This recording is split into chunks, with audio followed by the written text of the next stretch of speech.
ৰহাত এটা পেট্ৰল পাম্পৰ ভয়ংকৰ কাণ্ড।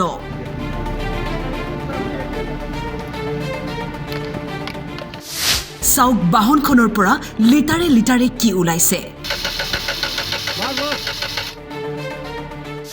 অভিযোগ দিবলৈ যোৱা গ্ৰাহকক ওলোটাই দুৰ্ব্যৱহাৰ কৰাৰ অভিযোগ। মই যেতিয়া বিহিত ব্যৱস্থা ল'ম বুলি কৈছোঁ বা এফআইআৰ দিয়াৰ কথা আহিছে, দিয়ক য'ত দিয়ক দিব। তাৰমানে এনেকুৱা ধৰণৰ হৈছে, আমি চব মেনেজ কৰিব পাৰোঁ। গ্ৰাহকক পেট্ৰলৰ পৰিৱৰ্তে দিছে পানী। ৰহাত নতুনকৈ স্থাপন কৰা এটা পেট্ৰল পাম্পৰ বিৰুদ্ধে উত্থাপিত হৈছে গুৰুতৰ অভিযোগ। এই চৰকাৰী বিষয়াজনে নিজৰ বেলেনো বাহনখনত ভৰাইছিল পেট্ৰল, কিন্তু বাহনৰ পৰা কেনেকৈ পানী ওলাল শুনক সমগ্ৰ ঘটনা। মোৰ এখন বেলেনো আছিলে, বেলেনোখনৰ তেল অলপ কমাৰ কাৰণে টকা 500 তেল ভৰাই লৈ গ'ল। তাৰপিছত আপোনাৰ গাড়ীখন লৈ আহিয়ে আপোনাৰ 2 কিলোমিটাৰমান যোৱাৰ পিছতে হাইৱেতে গাড়ীখনত ষ্টাৰ্ট বন্ধ হৈ গ'ল। মেকানিক দুজনে চাই কোনো ধৰণৰ একো প্ৰব্লেম নেদেখি লাষ্টত সন্দেহ হৈ টেংকিটো খুলি চালে, টেংকিত গোটেই পানী।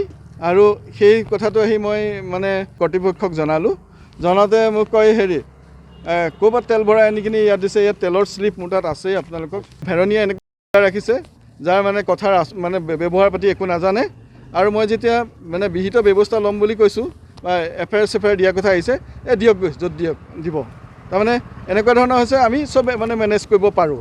পেট্ৰলৰ সলনি সম্পূৰ্ণ পানী, অকণমানো পেট্ৰল নাই তাতে। চোৱাৰ পিছত আপোনাৰ তেলটো জ্বলাব পৰা নাই। মেইন পাইপ খুলি চালোঁ, তাত তেলৰ জেগাত আপোনাৰ পানী আহি আছে।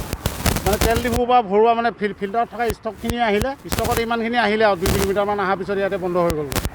এতিয়া আপোনাৰ তেলৰ তেলৰ জেগাত পানী আহি আছে, খালি গাড়ীখনটো বৰবাদ হৈ যাবগৈ তেনেকৈ। ভুক্তভোগী লোকজনে ইতিমধ্যে ৰহা থানাত এজাহাৰ দাখিল কৰাৰ লগতে জিলা আয়ুক্তকো লিখিত অভিযোগ প্ৰদান কৰে। এতিয়া 2 কিলোমিটাৰ যোৱাৰ পিছত সেই আগৰ যিখন তেল আছিলে সেইখন গুচি গ'ল। এতিয়া মোৰ ইঞ্জিনে গাড়ী গোটেইখিনি বৰবাদ হৈ যাব। এতিয়া কি হ'ব, কি কৰিম মই ভাবিব পৰা নাই। তাৰমানে বিহিত ব্যৱস্থা এটা হ'লে ভাল হয়। আপোনালোকৰ ওচৰত কাষ চাপিবলগীয়া হ'ল। ৰহাৰ পৰা ইন্দ্ৰ কুমাৰ নাথৰ ৰিপৰ্ট, টাইম 8।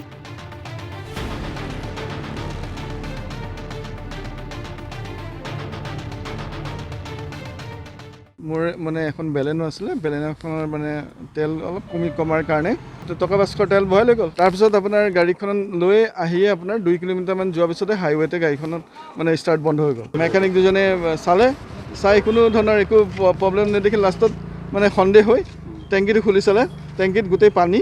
আৰু সেই কথাটো আহি মই কৰ্তৃপক্ষক জনাওঁতে মোক কয় ক'ৰবাত তেল ভৰাই আনি কিনি ইয়াত দিছে, ইয়াত তেলৰ শ্লিপ মোৰ তাত আছেই, আপোনালোকক ভেৰনীয়া এনেকৈ ৰাখিছে, যাৰ কথাৰ ব্যৱহাৰ পাতি একো নাজানে।